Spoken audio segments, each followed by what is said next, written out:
The Independent National Electoral Commission (Inec) has charged security agencies to adopt a different approach to maintaining peace and security during elections.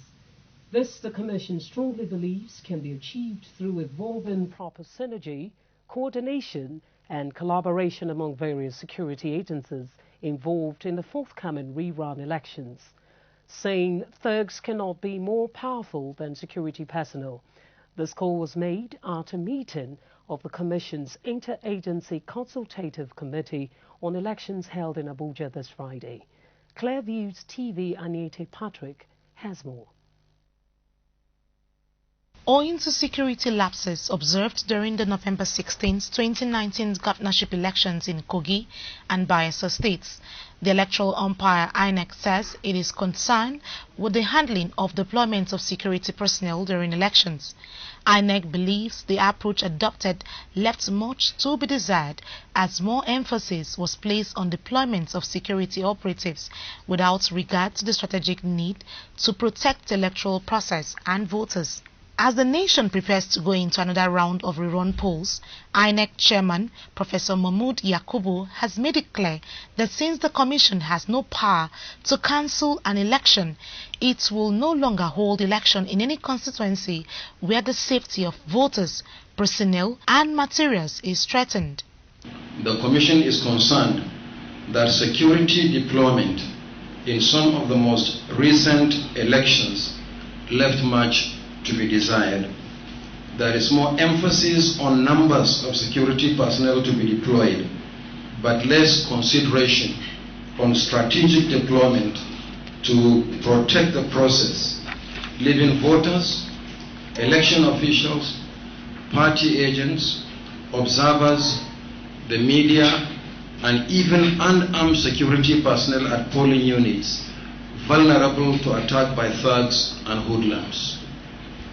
Furthermore, there is emphasis on numbers of security personnel, but less on synergy, coordination and collaboration among the various security agencies in line with the purpose for which excess was established in the first instance. We must adopt a different approach to election security.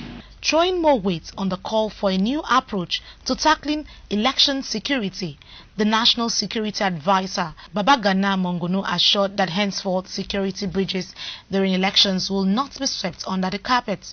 His position enjoined support from the Inspector General of Police, Mohammed Adamu. It's a responsibility for all of us. Now, without collaboration, active, sincere collaboration, we cannot instill confidence in the larger society. It is extremely important also for us to know that this time around, whatever gave rise to the problems we had during the last elections, we must be able to deal with. And what I want to say is that there must be consequences for bad behavior.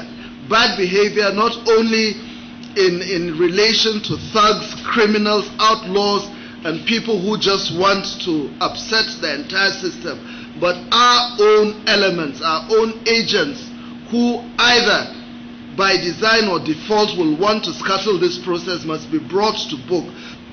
No tout can come out and commit any electoral offense on the election day without connivance from either security agents or the Inec officials or the politicians.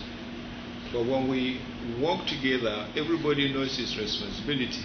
But when we work together, we can thwart and stop anybody that will want to disrupt election. From now onward, we will not tolerate that.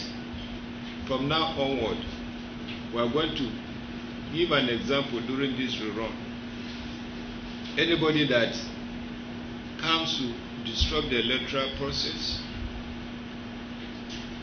or within the security agencies, some that are coming to compromise the system, or within the Inec, some that will want to compromise the system, the moment you identify, we will immediately take you out of the system and make sure that the system is not disrupted, and action, serious action will be taken.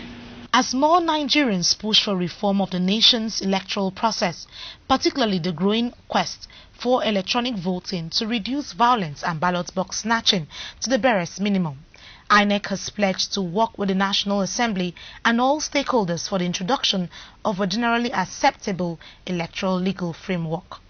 Annie T. Patrick, reporting for Clearview Television.